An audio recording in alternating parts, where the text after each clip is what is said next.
Bueno, chicos, ahora vamos a ver el tema expansión y colonización a nuevos territorios. Después de la conquista de Tenochtitlán, se iniciaron varias expediciones hacia el norte y el sur de Mesoamérica, con dos objetivos principales: la búsqueda de metales preciosos, oro y plata, y la evangelización. La colonización de la zona de Occidente comenzó cuando Cortés mandó a Cristóbal de Olid a Tizizunzán, lugar de colibríes, en el actual estado de Michoacán.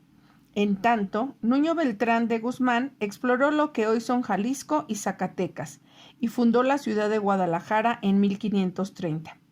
Los pobladores buscaron un mejor lugar y fundaron en forma definitiva la ciudad de Guadalajara en 1542.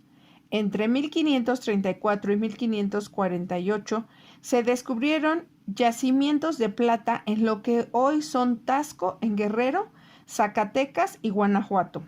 Por ello se establecieron presidios, lugares cercanos a las minas que los españoles usaban para defenderse de los ataques de grupos nómadas, así como misiones, que resultaron fundamentales para la colonización de los territorios del norte. Los frailes se acercaron a los grupos nómadas de esta región para evangelizarlos, pero el proceso fue muy lento y no se consiguió en todas las regiones. Por su parte, Pedro de Alvarado inició una expedición hacia el sur en busca de metales preciosos y exigió a los mayas que le entregaran riquezas, motivo por el que se enfrentó con ellos. Así es como se da el mestizaje e intercambio cultural. Se van mezclando las costumbres de los españoles con cada uno de los pueblos que ya habitaban en nuestro país. Una vez iniciado el proceso de colonización, los españoles llevaron a cabo diversas acciones para gobernar las áreas que habían conquistado. Una de ellas fue reubicar los pueblos y agruparlos en torno a nuevas aldeas. Así dio inicio el diseño de ciudades, caracterizadas por una plaza central, una gran iglesia y calles rectas, tal y como siguen existiendo en los centros históricos de muchas ciudades de nuestro país. La reubicación de las poblaciones indígenas hizo que muchas familias se integraran con otras que tenían tradiciones y lenguas diferentes, lo que favoreció que surgieran nuevas formas de nombrar las cosas, las costumbres, los valores, las ideas y las tradiciones. La corona española envió a un grupo de frailes para convertir a los indígenas de los territorios conquistados a la religión católica por medio de la evangelización. Recordemos que la evangelización era predicar y propagar los evangelios y la fe cristiana en un lugar. Estos religiosos se propusieron transformar las creencias de las culturas originarias, por lo que en cada poblado establecieron un convento con su respectiva iglesia y fomentaron el culto a un determinado santo en cada pueblo. Esto contribuyó a generar una nueva identidad y a resaltar el papel central que se le daba a la iglesia.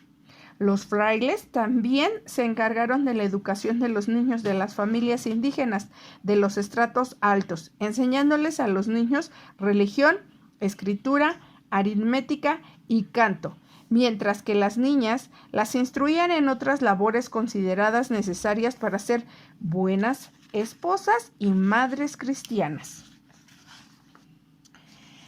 Como consecuencia de la nueva organización y la enseñanza, las creencias y formas de vida de los indígenas se transformaron.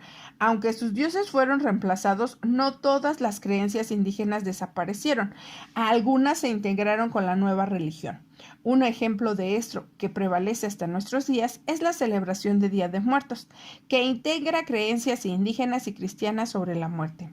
A pesar de que había restricciones para viajar de Europa a América, a mediados del siglo XVI la población española había aumentado a 20,000 habitantes.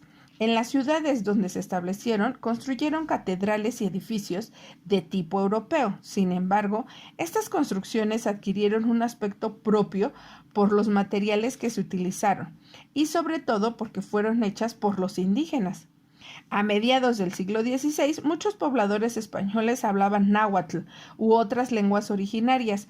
Además, muchos nobles indígenas se habían hispanizado. El español que se habla en México es resultado de este proceso de mestizaje cultural, pues tomó muchas palabras de las lenguas originarias, por ejemplo, del náhuatl. Aún conservamos las palabras como chocolate, guajolote, jitomate, chile o metate. Otras palabras se incorporaron de las lenguas que se hablaban en las Antillas y fueron traídas por los españoles, como mamey, barbacoa, canoa o hamaca. Así fue desarrollando un mestizaje que generó una nueva sociedad, en la que convivieron indígenas y españoles, asiáticos y africanos. Estos últimos fueron traídos por los europeos como esclavos. El mestizaje trajo consigo la introducción de nuevas actividades económicas, como la ganadería y el cultivo de trigo o de azúcar, lo que influyó en el tipo de alimentación que se consumía.